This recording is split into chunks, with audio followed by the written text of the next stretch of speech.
ভারত ধর্ম, নীতি আর সংস্কৃতির সাজে সুসজ্জিত। এই দেশ সোনার পাখি নামে চিহ্নিত হতো। এই মাটির ইতিহাস যতটাই পুরনো ততটাই রোমাঞ্চকর। সেই ইতিহাসের পাতা থেকেই শুরু হচ্ছে আমাদের এই গল্প। সময়টা হলো আজ থেকে প্রায় 500 বছর আগে। ভারতের মাটিতে একের পর এক বিদেশি পদার্পণ করে। লক্ষ্য শুধু একটাই, ভারতের ওপর, এর সমৃদ্ধির ওপর আধিপত্য। সমস্ত পৃথিবীকে শান্তির বার্তা দানকারী এই দেশের মাটি নির্দয় আক্রমণকারীদের রঙ্গমঞ্চে পরিণত হয়েছিল। কিন্তু এই দেশের ওপর যতই আঘাত আসুক না কেন, কখনোই তা ভেঙে যায়নি। কিন্তু এই সময়ও এমন একটা স্থান ছিল যারা এই নির্দয়ী আক্রমণকারীদের সামনে আত্মবলিদান দিতে প্রস্তুত থাকত। কিন্তু পরাধীনতা কখনোই নয়। বীরত্বের উদাহরণ সৃষ্টিকারী এই প্রদেশ রাজপুতদের ছিল। কিন্তু এরকম অদ্ভুত বীরত্ব থাকা সত্ত্বেও যুদ্ধ শেষ পর্যন্ত রাজপুত সৈন্যদল ও বিদেশি সৈন্যবাহিনীর সাথে হতো। এই মাটির উজ্জ্বল সূর্য অস্তমিত হয়ে যাচ্ছিল। তখনই কাল ও নিয়তির আশীর্বাদে একজন অবতার জন্মগ্রহণ করেন, মহারানা প্রতাপ। করতে দুষ্টের বিনাশ শেষে গেল রে।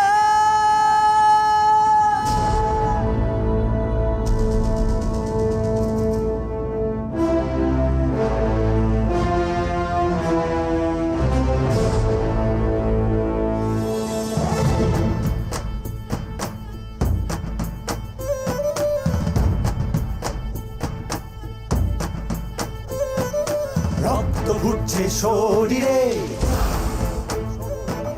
শক্ত সে এক ঢাল যে। রক্ত ঘুরছে শরীরে, শক্ত সে এক ঢাল যে। ভারত বলে বীর এক, আমার পুত্র প্রতাপ সে। প্রচণ্ড তুই, অখণ্ড তুই, সূর্য সম জ্বলন্ত তুই। ভারত ভূমি গর্ব করে, আমার পুত্র প্রতাপ সে। ছড়িয়ে রক্তের তিলকে মাটিকে মাসে মানে। দেশ ভক্তির মূল্য কি মেবারে রানাই জানে। শুনে এই বীর পুত্রের কাহিনী প্রতিটি কণায় গায়। জয় জয় জয় জয় জয় জয় জয় জয়কার। প্রতাপ সে এক বাক্যে বলে যাকে অবতার। প্রতাপ সে বীরত্ব সাহসের যে হুঙ্কার। প্রতাপ সে জয় জয় জয় জয় জয় জয় জয় জয়কার। প্রতাপ সে।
যাও, কুমার প্রতাপকে সংবাদ দাও। মহারানী সাহেবা, রাজকুমার তো মহলেই নেই। উনি তো বলে গেছেন যে আপনার পুজোর জন্য পদ্মফুল নিয়ে আসবেন। পদ্মফুল? হ্যাঁ রানীমা, কিন্তু কিন্তু কি? রানীমা, উনি গেছেন অনেকক্ষণ হয়ে গেছে, কিন্তু এখনো ফেরেননি। পুজোর সময় এবার পেরিয়ে না যায়। যদি প্রতাপ বলে থাকে যে সে পুজোর জন্য ফুল নিয়ে আসবে, তবে জেনে রেখো সেটা শুধু মুখের কথা নয়, প্রতিজ্ঞা। সত্য যেমন চন্দ্র সূর্য, সত্য এই সংসার, আর সত্য যেন তার বাণী, ক্ষত্রিয় ধর্ম যার। কুমার প্রতাপ সত্যিকারের ক্ষত্রিয়। আমার পুজো সঠিক সময়ই হবে, আর ওর আনা ফুল দিয়েই হবে।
আরে রাজকুমার, আপনি ওখানে কি করছেন? আপনার ভয় করছে না? সোম, আমি কেন ভয় পাবো? ভয় তো এই কুমিরগুলো পাচ্ছে আমাকে দেখে। দেখো, ভয় পেয়ে জলের বাইরেই আসছে না। কিন্তু রাজকুমার, ওখানে গেলেনই বা কেন? এখন এই পুষ্পটা যদি এই সরোবরেই ফোটে, তাহলে আমি কি করব সোম? এখন নিচে নেমে আসুন না রাজকুমার। আসছি।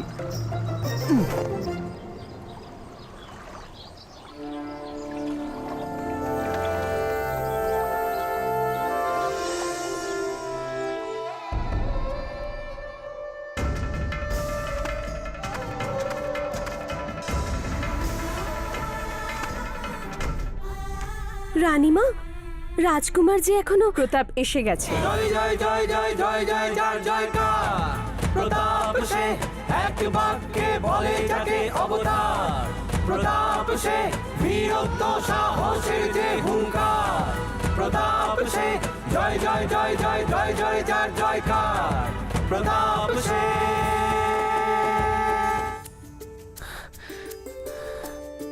প্রণাম মাতা। বেঁচে থাকো, বংশের নামোজ্জ্বল করো।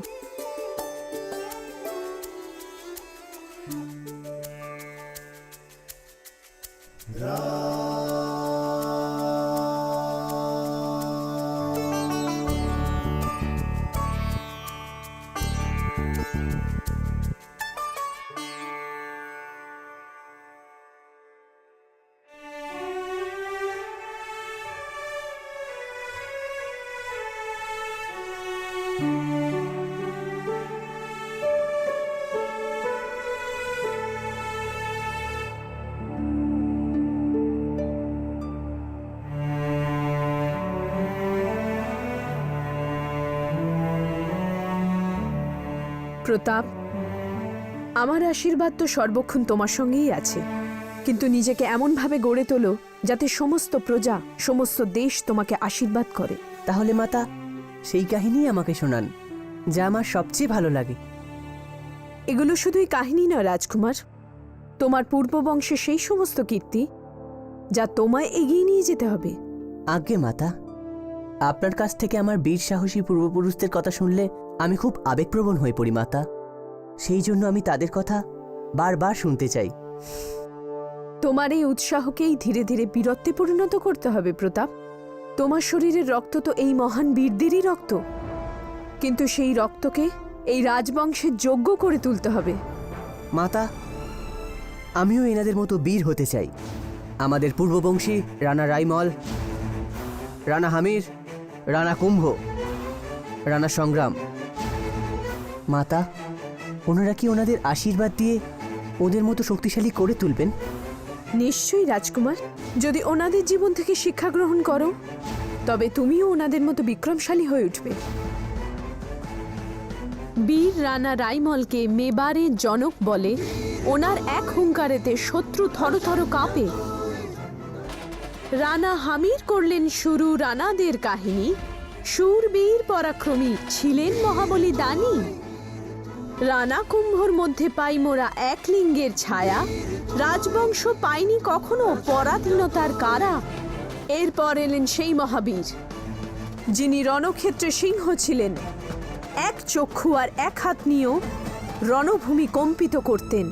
দেহে নিয়ে তিনি হাজারো ক্ষত এগিয়ে যেতেন আগে। রানা সংগ্রামের মহাপ্রতাপে ত্রিভুবন কাঁপে। প্রতাপ, এনারা সকলেই পুরুষোত্তম শ্রী রামচন্দ্র বংশী হওয়ার অধিকারী ছিলেন। তোমাকেও তোমার ধর্ম ও কর্ম দুভাবেই এনাদের উত্তরাধিকারী হয়ে উঠতে হবে। মাতা, আপনার কাছে আমি প্রতিজ্ঞা করছি, ঠিক এটাই হবে। এসো। নিজের পিতার আশীর্বাদটাও নাও প্রতাপ। ক্ষত্রিয় ধর্ম পালনের শিক্ষা তোমাকে ওর জীবন থেকেই শিখতে হবে। প্রণাম গ্রহণ করুন পূজনীয় পিতৃদেব।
ॐ सर्वदेव नमः स्वाहा।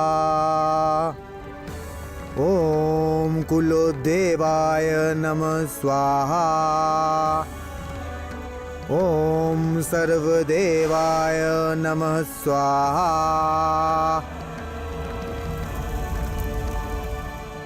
মাতা, এবার তো বলুন যে পিতৃদেব গত 40 দিন ধরে কিসের পুজো করছেন?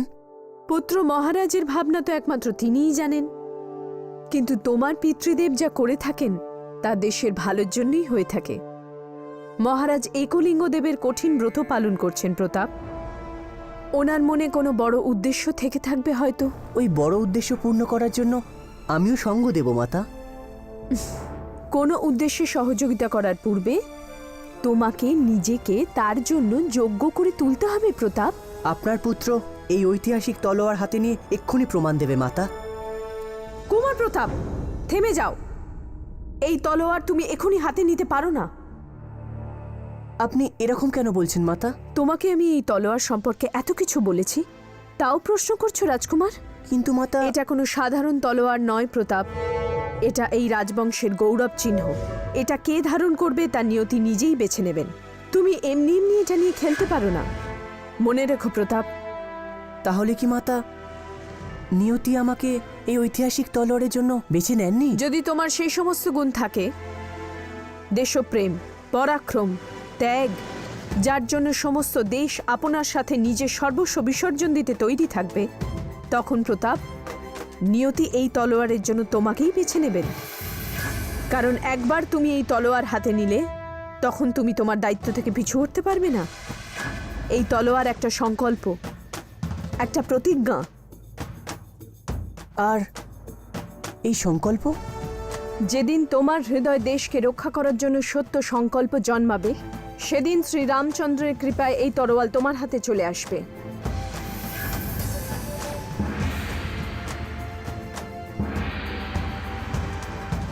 দ্বিতীয় প্রহর হয়ে গেছে প্রতাপ। তোমার ছোট মা তোমাকে নিশ্চয়ই খুঁজছেন। যাও। যথা আজ্ঞা মাতা।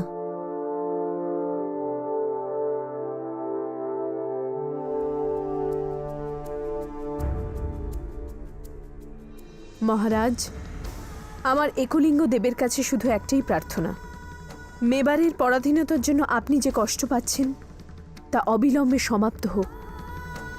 যে সংকল্প আপনি করেছেন তা অবশ্যই পূর্ণ হোক।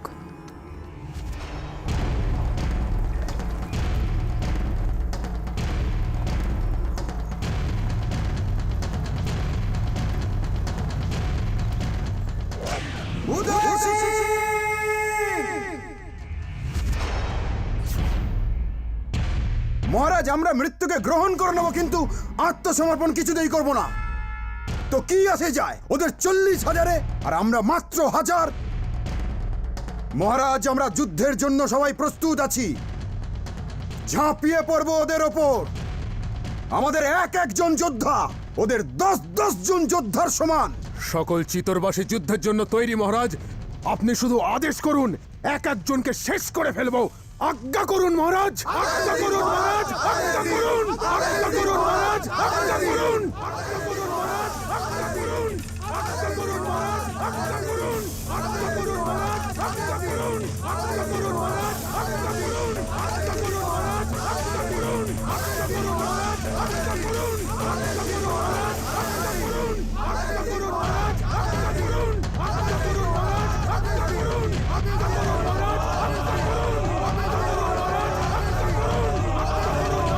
আজ্ঞা করুন।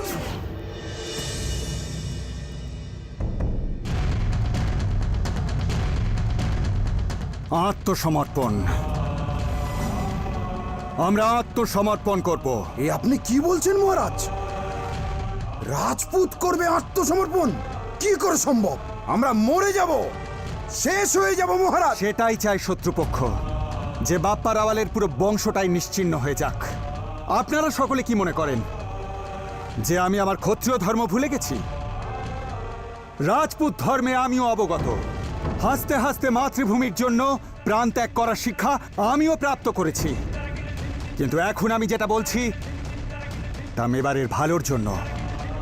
মেবারের বুকে অতীতে লাগা আঘাত এখনো সেরে ওঠেনি। আমাদের ইষ্ট দেবতা একলিঙ্গদেব সংসারের ভালোর জন্য করল পান করেছিলেন। ভগবান শ্রীকৃষ্ণকে আমরা আবার রণছড় নামেও ডাকি। সেরকম এটাও সত্য যে কোনো যুদ্ধ শুধু বীরত্ব দিয়েই নয়, বুদ্ধি দিয়েও জেতা যায়। সঠিক সময় ও সঠিক প্রস্তুতির সাথে আমরা আমাদের শত্রুকে পরাজয়ের মুখ নিশ্চয়ই দেখাবো। কিন্তু আজ পরিস্থিতি অনুকূলে নেই।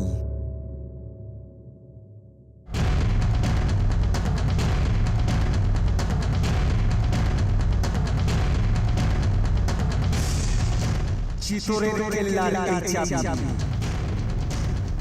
আজ যদিও শেরশাহের হাতে তুলে দেওয়া হবে, কিন্তু আমার পরম প্রতাপশালী পূর্ববংশের উত্তরাধিকারী আমি মহারাজা উদয় সিংহ এই সংকল্প করছি যে যতদিন মেবারের স্বাধীনতার এই চিহ্ন নিজের শত্রুদের কাছ থেকে ফেরত নিতে না পারছি, ততদিন নিশ্চিন্তে আমি বসব না। এই প্রতিজ্ঞা করছি আমি একলিঙ্গনাথ মহারাজের জয় মেবার রাজের জয় মেবার রাজের জয়। পুরোহিত মহাশয়, প্রভু একলিঙ্গনাথ কি চান যে আমার মাটির বুকে লাগা কলঙ্কের দাগ মুছতে পারবো? হ্যাঁ মহারাজা ধীরাজ, একলিঙ্গনাথ মহারাজেরও একই ইচ্ছা। তাহলে বলুন পুরোহিত মহাশয়, সেই শুভক্ষণ কখন? মহারাজ, কাল যখন আপনি আপনার ব্রত শেষ করবার জন্য আসবেন, তখন প্রভু একলিঙ্গনাথ নিজেই তার ইঙ্গিত করবেন। জয় হোক।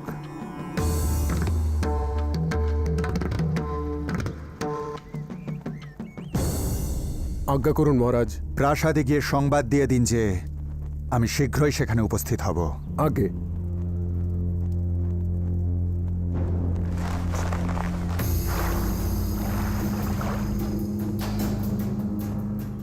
আজ্ঞা দিন পুরোহিত মহাশয়।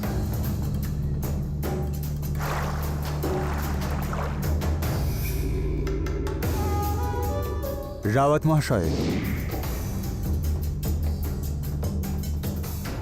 মহারাজ,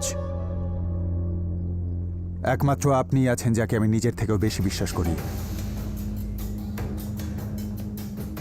সকল সৈন্য সামন্তকে খবর পাঠিয়ে দিন যে কাল আমি তাদের সাথে এখানে দেখা করব, কিন্তু মনে রাখবেন এই খবরটা গোপনীয়। আর হ্যাঁ, এই কথাটা যেন কোনোভাবেই ওই শামাস খানের কানে না পৌঁছয়। ও মানুষ নয়, অজগর।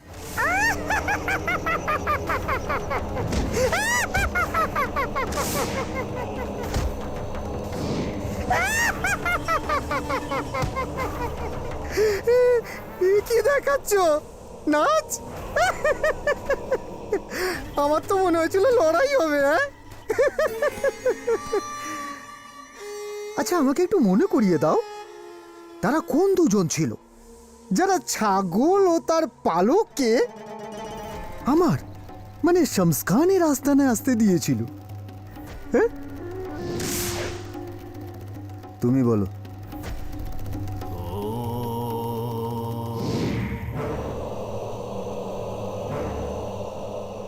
তুমি বলো। আচ্ছা ছাড়ো, তোমরা সবাই বলো বলো।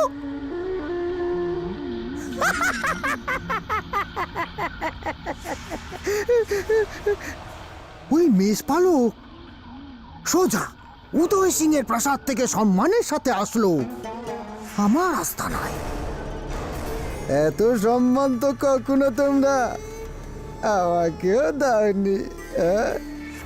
এটাও ঠিক যে এর জন্য আমার রাগ হয়ে গেল।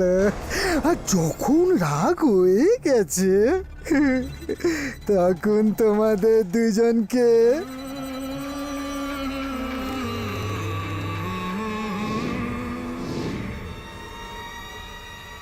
মরতে হবে।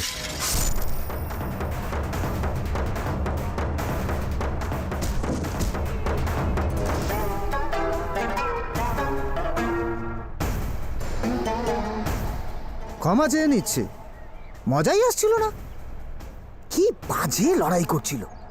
আর সত্যি করে বলবেন, মজা আপনারাও পাচ্ছিলেন না, তাই না? মজা তো আসবে, জানো কবে? উদয় সিং এর সাথে যখন এক এক করে ওর পুরো বংশকে এই হাত দিয়ে শেষ করব।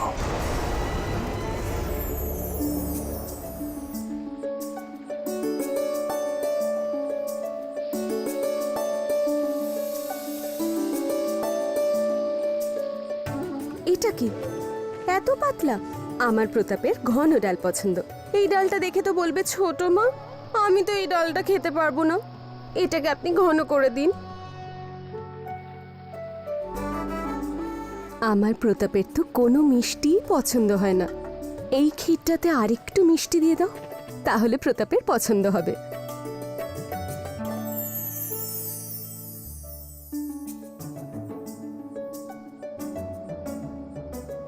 ছোট মাতা, সব ঠিকই তো আছে। আপনি এসব ছাড়ুন আর চলুন, বিশ্রাম করবেন। চলুন চলুন।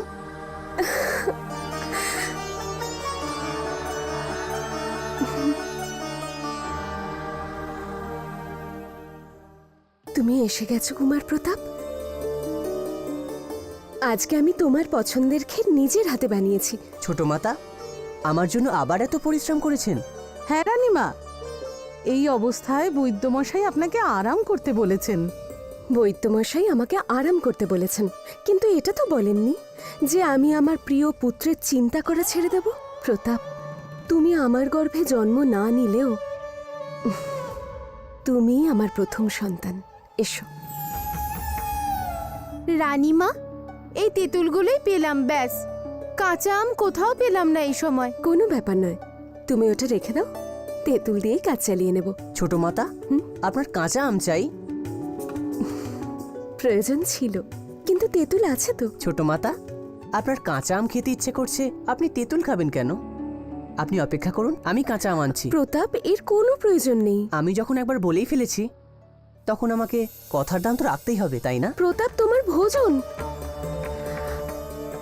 রাজকুমারীর আপনার প্রতি স্নেহ অদ্ভুত ধরনের রানীমা।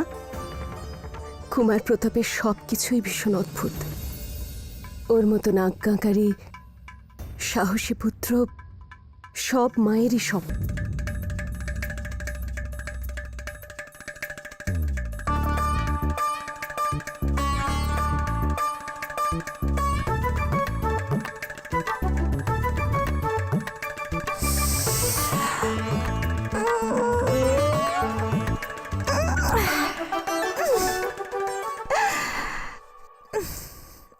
লেবুর আচার, হায়, মন খুশি হয়ে গেল।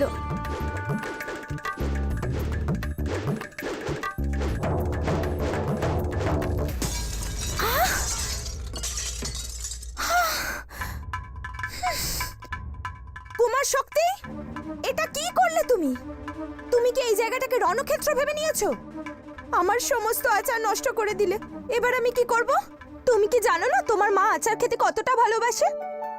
এবার কৃপা করে তোমার এই তলোয়ার এই পাত্রগুলো থেকে দূরে রাখো। মা, আপনি বুঝতে পারছেন না, পিতৃদেব 40 দিনের ব্রত শেষ করে প্রাসাদে ফিরে আসছেন, আর আমি দেখিয়ে দিতে চাই যে তলোয়ার চালনায় আমি প্রতাপের থেকেও ভালো।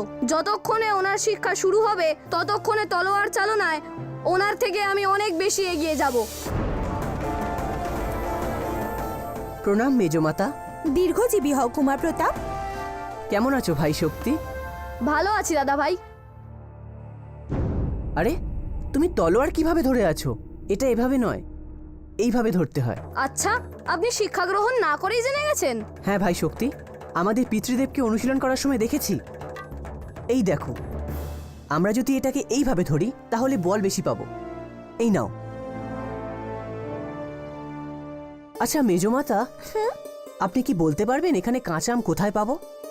কি ব্যাপার কুমার প্রতাপ, আজ তোমার এত কাঁচা আম খাওয়ার ইচ্ছা কেন হলো? না মেজমাতা, আমি ছোট মাতার জন্য কাঁচা আম খুঁজছিলাম। আরে হ্যাঁ, একটা আম গাছ আছে যাতে হয়তো মুকুলও ধরেছে, আমার কক্ষ থেকেও দেখা যায়। গত পূর্ণিমায় আমি যখন পুজো করে ফিরছিলাম, তখন আমার দৃষ্টি সেই গাছের উপর পড়ে। আরে বাহ, এতদিনে কাঁচা আম ধরেও গেছে। হ্যাঁ তাই মেজমাতা, কিন্তু ওই বৃক্ষটা কোথায়? আস্তানার ভেতরে। ধন্যবাদ মেজমাতা, আমি এক্ষুনি ওখানে যাচ্ছি। আরে না না প্রতাপ, তুমি ওখানে যেতে পারো না। আফগানিদের আস্তানার ভেতরে যাওয়া বারণ আছে। আপনি নিশ্চিন্ত থাকুন মেজমাতা, আমি চুপি চুপি গিয়ে কাঁচা আম নিয়ে আসবো। প্রতাপ, আমি কিছুক্ষণের মধ্যেই চলে আসবো মেজমাতা, আপনি চিন্তা করবেন না। আর তাছাড়া মেজমাতা, উনি তো আমাদের জমি ছিনিয়ে নিয়েছেন, আর আমরা কি দু একটা কাঁচা আমও নিতে পারি না? চলি মাতা। হুজুর, আমরা উদয় সিংহের সব কার্যকলাপের উপর নজর রেখেছি, আপনি কিচ্ছু চিন্তা করবেন না। আমার চিন্তা তো শুধু একটাই, যে ওই সময়টা কখন আসবে যখন উদয় সিংহ আমার সামনে কোনো অপরাধ করবে, আর সেই অপরাধের সাজা হিসেবে আনন্দ সহকারে এক এক করে ওর বংশের সকলকে নিশ্চিহ্ন করে দেব।